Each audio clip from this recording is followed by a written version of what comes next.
আসসালামু আলাইকুম। আজকে যে হাদিসটি পড়ব সেটি হলো সহিহ বুখারী। সহিহ বুখারীর একটি হাদিস। এটি হলো ঈমান অধ্যায়ে নবী সাল্লাল্লাহু আলাইহি ওয়াসাল্লাম এর বাণী ইসলামের 5টি স্তম্ভের উপর প্রতিষ্ঠিত। এই হাদিসটি আমরা পড়ব। এই হাদিসটিতে আমরা দেখতে পাচ্ছি ইবনে ওমর রাদিয়াল্লাহু আনহু থেকে বর্ণিত। তিনি বলেন, আল্লাহ রাসূল সাল্লাল্লাহু আলাইহি ওয়াসাল্লাম ইরশাদ করেন, ইসলামের স্তম্ভ হচ্ছে 5টি।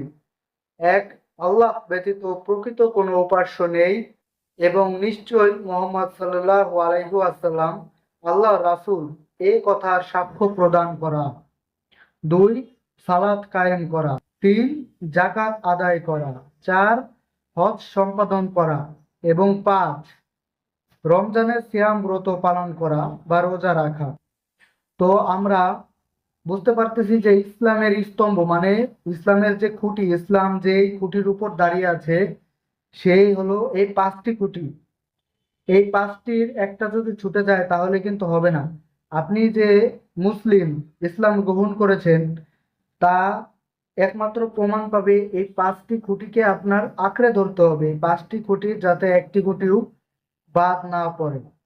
তো এই 5টি খুঁটি, 5টি কাজ যখন আপনি ঠিকমতো পালন করবেন, তখন বোঝা যাবে যে আপনি ইসলামের ভিতরে আছেন, আপনি প্রকৃত মুসলিম। আশা করি বুঝতে পারছেন সবাই।